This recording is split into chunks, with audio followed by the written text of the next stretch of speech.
So far, it was largely the philosophers who studied human consciousness, but a serious effort to understand consciousness and walk the path towards ultimate reality was made at the MIT World Peace University in the form of the world's first conference on consciousness, the ultimate reality. Professor Karad, Shukla sir, Dr. Vijay Bhatkar sir, my colleague Jayant, I thank you all for the opportunity, and it's indeed a privilege to be able to host a conference on this very abstract subject, which is really very hard to try to get it into some kind of an objective approach. And my special thanks to Professor Karad, because he has shown the foresight and wisdom of starting this School of Consciousness Studies, and I do hope that in my small endeavor I'll be able to add to the pool of knowledge. So coming to this subject, this of reality, it is a very it's a very intriguing concept, and I thought I'll just trace the origin of my efforts to understand reality, as it has been something that has been an obsession right from my childhood, which is perhaps why I took up neurosurgery. I'll go to the first slide.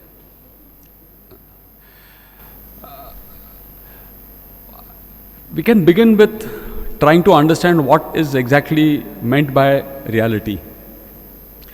The definition, as I've tried to glean from some of the books and articles that I've read, is reality is the sum or aggregate of all that is real or existent within a system, as opposed to that which is only imaginary. The term is also used to refer to the ontological status of things, indicating their existence. In physical terms, reality is the totality of a system, known and unknown. So, what exactly comprises reality? As a neurosurgeon, when I am operating on the brain and I've studied neurology and I've studied receptors, I've studied the visual apparatus, the auditory apparatus, and reality as we all understand it from the layman's perspective is what our sense organs are feeding us to our brain.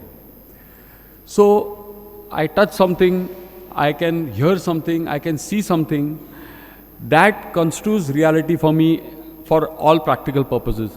And the universality of it all, that means what I am seeing is again vouched for by everyone else who's seeing the same object. So the reality has a statistical strength to it. That means if I see this particular object in front of me, all other people who are there having the similar apparatus will also say the same thing. So that perhaps is what constitutes as reality for me as I understood it.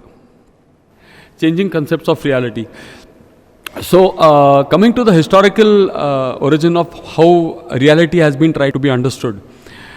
We go back to the 17th century, where René Descartes was the person who first introduced this coin, termed this coin of mind-matter duality. That is, he said that mind is a separate entity and matter is a separate entity, and there is basically all the manifestation is a combination of these, the tangible matter and the intangible mind.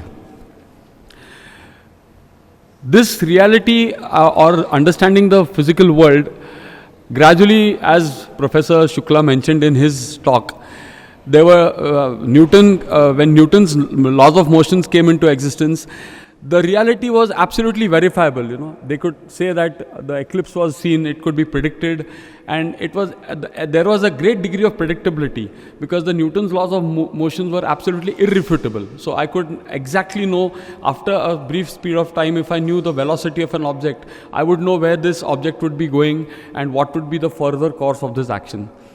So that was one benchmark in understanding the material world. But when Einstein came into this whole equation, he redefined it, as Professor Shukla said, that there's a relativity to it. There was nothing absolute. So the reality which was till then considered as something very hard and objective and unchangeable reality, that unchangeability of the reality took a beating by Einstein when he said that it is relative to the observer. So that was one of the first knocks that our understanding of reality got when Einstein came out with his theory of relativity. And somehow Einstein, at that time around the 1905, when the photoelectric effect was first discovered by Einstein, and he was one of the pioneers in developing the quantum theory. Photoelectric effect said that the atoms were particles, and that was essentially for which he got the Nobel Prize in 1905. So he was saying that these are particles, and he was very, very, very resistant to understanding or trying to understand the gist of quantum physics, which was all along saying that there is superposition, anything can happen, there is a probability. He was very, very dismissive of the quantum physics per se. And his dismissiveness arose from the fact that, like his very famous statement went on, that God does not play dice. That unpredictability, because science is all about predictability. And when the unpredictable element was introduced by quantum physics, that was something that disturbed Einstein greatly. He said that that cannot happen. You can't say that I cannot predict, or there's a quantum superposition and anything can happen. That was not something that he was very happy with. So in fact, he presented this very famous paper which is called as the EPR Paradox. And his entire emphasis for this paper was based on the fact that he said that I will blow holes into quantum theory. I will blow holes into quantum mechanics. I will find out a system which will, like Professor Shukla has said, that one of the undeniable truths of quantum physics was that nothing travels faster than the speed of light. That is a given fundamental. It is a priori statement. So how does he said, I'm going to blow holes into it. And so he, along with Podolsky and Rosen, they wrote a very famous paper, which was called the EPR Paradox. And that EPR Paradox introduced a very, very, very unique and very, very abstract and almost a spooky concept of non-locality. Now, non-locality is something which is saying that when I'm talking to you here just now, there's a local effect. You're hearing what I'm saying. But non-locality means if I'm talking here and I were to tell you that some person sitting in sub-Saharan Africa is listening to what I'm saying, you will say this is impossible. It's not a local phenomenon. How can someone sitting far away there hear what I'm saying just now? I'm talking about when in the absence of telephones and televisions and all, but I was to just say that that person is understanding something and hearing what I'm saying.